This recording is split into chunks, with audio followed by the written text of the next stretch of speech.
Hello, everyone. Hi there. Thank you so much for having me.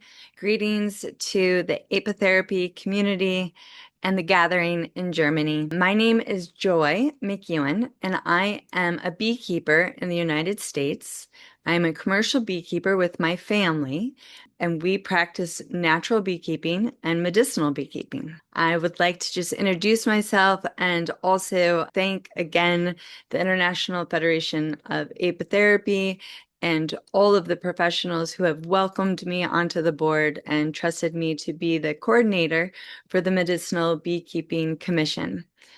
I'm just going to tell you a little bit about myself and my family operation, and also my engagement with the International Federation. Thank you very much. Here we go. All right, so this is my sweetheart and I. His name is Eric, and together, the two of us, we have been keeping bees for now coming upon 25 years. We have been using organic and biodynamic management since the very start. Our numbers range between about 600 and 800 colonies, and we keep all of our beehive colonies really in Southern Oregon. So we dip a little bit into that Northern California range, but generally our range is in the beautiful, beautiful mountainsides and clean forage of Southern Oregon, the United States. All right, some of our best practices for high quality honeybee products that we have really engaged with since the very start is that we do not use any plastics in our hives. So not in the hives, nor in the processing of the honey, nor in the storage of the honey. Because of course, honey is an excellent solvent and we don't want to use any type of plastics in our hives that might taint the honey. We also use sustainably sourced wood for all of our beehives. So we make our own unique style beehives. You can learn more about this. We call it natural nest beekeeping. We're generally using single-sized boxes in a vertical orientation, and we store honey on top. It's very important to us to use sustainably sourced cedar or redwood. This is closed cell type of wood. It has a higher R value. We don't struggle with moisture as much as people would using pine. Also around here, we are in the great Northwest where we really see the effects of clear-cut logging, and we don't want to participate with that. So using sustainably sourced cypress wood is what we use. Also, our bees have just access to amazing, abundant, clean, and organic forage. This is very important to us. And we don't use any type of supplementary feed, and nor would we ever use any of the pollen substitute that is usually contains GMO soy, and our bees are only fed with their own honey. Also, for honey harvesting, storage, and packing, in order to really maintain that purity and medicinal properties, we only use stainless steel equipment and glass containers. Yes. Thank you. So part of our success has to do with the beautiful place where we live. This is some landscape photos of Southern Oregon, and we're very fortunate to keep our bees in this area where it is relatively without any kind of big agriculture, big industrialization, or big cities. And so it's very much a prime location for high quality medicinal beekeeping. The other part of where we live is it ranges quite a bit for rainfall. So being migratory beekeepers, we are able to follow the bloom. So from the coast, it's about 100 inches of rain a year, all the way over to Ashland, Oregon, which goes down to about 17 inches rain a year. So it helps us be able to follow the bloom in a very clean and beautiful environment. All right, also just our relationships with local certified organic regenerative farms is very key to our operation.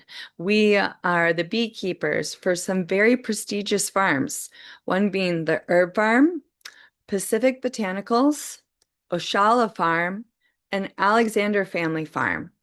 The Herb Farm, Pacific Botanicals, and Oshala Farm together really make up, they are in about the top 3 of medicinal herb farms in the world, and we are their beekeepers. So we have a wonderful relationship with them, and the coordination between bloom times, between access, and also just encouraging each other along the way as well.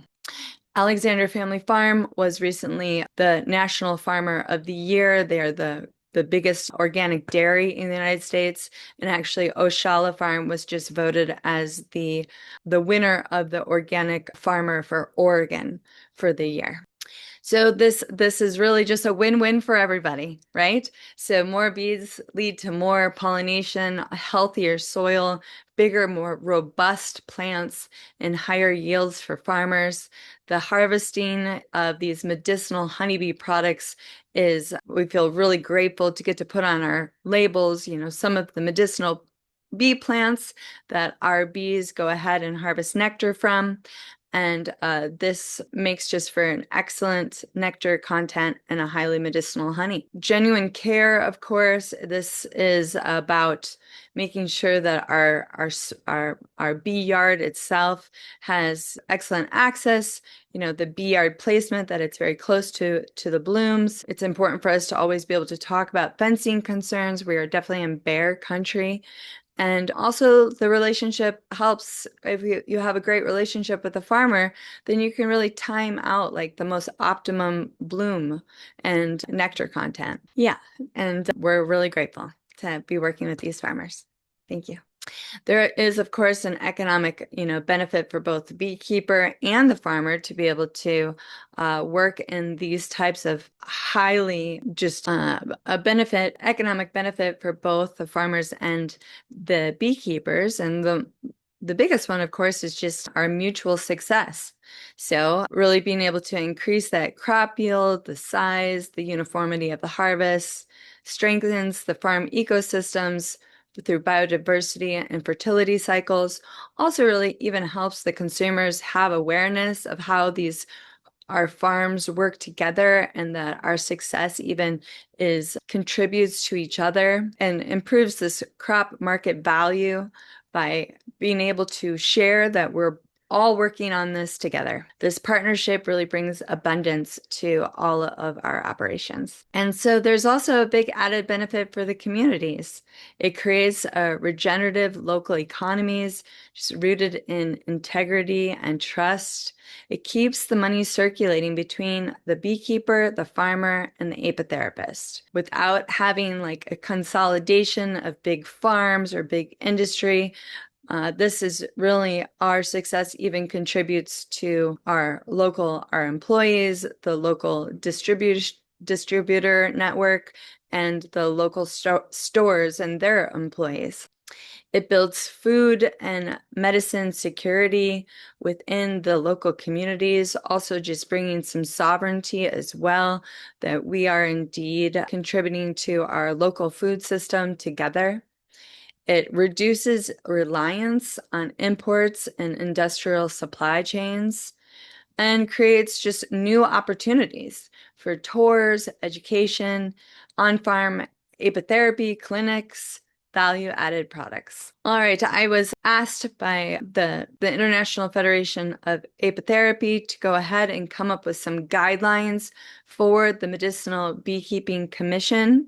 In doing so, I put a whole lot of thought into it of what type of guidelines I thought would be both doable and also just progressive and meeting very high standards for the optimum quality for honeybee products. I wanted this to be on a big scale. I saw a lot of the troubles and the failures that really went into the organic philosophies and problems with certification, and also just seeing that a lot of beekeepers can't meet that. And because of that, we are losing the supply and the demand. If instead we could create guidelines that more commercial beekeepers could follow, natural beekeepers, then essentially we would be able to have a greater supply of these medicinal products. So in writing these guidelines, I made them so that they weren't necessarily like a rigid rules, but instead guidelines for medicinal beekeepers to work towards and attain. Again, they are very high standards, but I know that they're possible because my family and I have been doing them for 25 years. Also, we wanted them to be designed to be both practical and attainable just for any scale. So for hobbyists alike, for people with a small amount of hives and people with a large amount of honeybee colonies, we felt like being able to make these guidelines attainable for everyone would really just increase having more products available and be able to heal more people and more beings on this planet, which would essentially also help heal the planet and just the loop with a planet that is safe and clean, that is going to help just have more healthy people. And then the healthy people are going to care more about our healthy planet. It just kind of works around as a circle like that. So we are welcoming, all beekeepers to please explore and learn about these guidelines so that we can raise healthier bees and a healthier planet. So from homesteads to commercial yards. So the goal is really to raise the standard while also remaining inclusive and realistic. So as a professional, commercial, natural beekeeper, I wrote these guidelines to be practical and attainable for medicinal value beekeeping practices, and as has been adopted by the International Federation of Apitherapy. And it has been proven by scale. Like, I know that it works because my family and I have been doing this for 25 years, caring for 600 to 800 colonies. All right, we'll go ahead and name them. So the top 10 guidelines. Number 1 is hive stewardship and care. Number 2, hive product integrity. 3, bee-plant relationship. 4, queen longevity and genetic diversity. 5, monofloral and biodiverse harvests. 6, sound harvesting and storage practices. 7, relationship-centered management. 8, transparency and traceability. 9, ecological and regenerative practices. And 10, power to the producer. Let's go ahead and dive in. All right, so the first guideline is hive stewardship and care. The bees are our partners, they're not machines. We are managing them in harmony with seasonal rhythms and cycles. Absolutely no synthetic chemicals or miticides inside the hive. Observation-based care. Listening, watching, responding. There's a lot we can learn within just observation. Minimal disruption allows bees to maintain vitality. Guideline number 2, hive product integrity. So harvest products only when fully ripe and ready. Stainless steel and glass preserves the purity and potency. Plastics and reactive materials are prohibited. Products are never overheated or heated in any way, altered or adulterated. Every product tells its origin and harvest story. Guideline 3 is a bee-plant relationship. So the bees they thrive in biodiverse, uncontaminated forage zones, especially in highly riparian zones. Farmer partnerships ensure clean nectar and pollen flows. Hive placement avoids pesticides, pollution, and monoculture. Plants are co-creators of our medicinal hive products. Very important. And bee-plant synergy produces bioactive and potent medicines. Guideline 4 is queen longevity and genetic diversity. So queens do not need to be disposable, and longevity is prioritized. Healthy queens live multiple seasons when viable. Local adapted genetics are preserved and strengthened. Breeding emphasizes resilience, diversity, and hygienic traits. Matrilineal inheritance sustains adaptation across generations. Our practice is resolved to naturally reared queens, and that is what we espouse to, as we feel like the bees know best as to who they would like their queens to be. Guideline 5, monofloral and biodiverse harvests. So monofloral honeys carry targeted medicinal properties. Biodiverse honeys offer broad spectrum nourishment. Sequential harvesting maintains purity of floral sources, and the timing of harvest with bloom preserves peak potency. Both single flower and blended honeys are valued. Okay, guideline 6, sound storage and storage practices. Honey harvested only when fully capped, fresh pollen preserved and then frozen to preserve enzymes is the best practice. And if dried, only just gently to preserve enzymes. Propolis is to be gathered fresh during the resin flows using stainless steel tools, unpainted boxes, and no plastics. Venom is harvested sparingly. Colonies are left in a very strong state.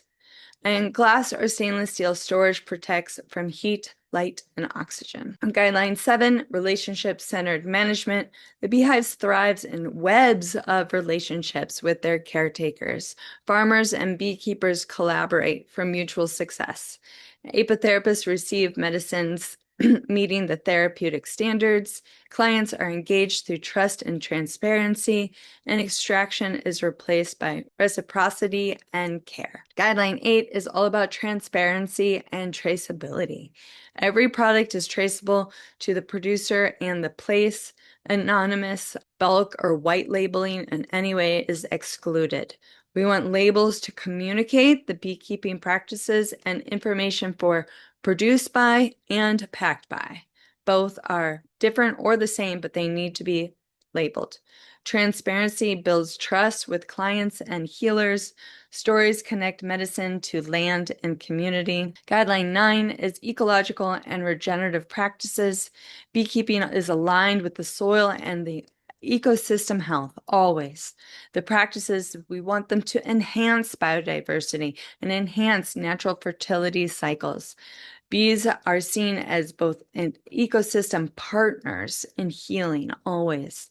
Hive placement regenerates, it doesn't ever depletes, it regenerates, it builds landscapes. And the regeneration also sustains resilience for bees and for people, communities, and the land. Guideline 10 is power to the producer. Apotherapists are encouraged to become beekeepers themselves. The producers empower other producers through shared knowledge. Circular economies keep skills and money local. Power remains within the people, not corporations, and legacy ensures resilience for future generations. So here's an invitation to medicinal beekeeping, a movement for health and coevolution and this growing planet of healthy people and healthy land, a healthy planet. It's towards greater health and vitality for all beings and the land itself, deepening our coevolution with the honeybee species together for tens of thousands of years. We have been each other's medicine. So together we co-create food forests, fertile soils, and thriving ecosystems. If you'd like to learn more, my sweetheart and I, we have written a book called Raising Resilient Bees. We detail all of our practices in our book. Please visit our website, digginlivin.com, and also join our course. We have an online course through our website that is both natural beekeeping level 1 and level 2. And we also have an apitherapy course as well, geared towards the professional as well as for beekeepers. So the International Federation of Apitherapy, apitherapy.org, go to for more information. Also, please join our course. We have an online apitherapy course, as well as an online natural beekeeping level 1 and level 2 course. You can find that at our website at digginlivin.com. All three are great courses. We welcome you to please join us. And as well, for more information, go to the International Federation of Apitherapy's website. Thank you so much. Please come visit us in Southern Oregon. It'd be wonderful to meet you all. Thank you very much. Thank you. Thank you very much.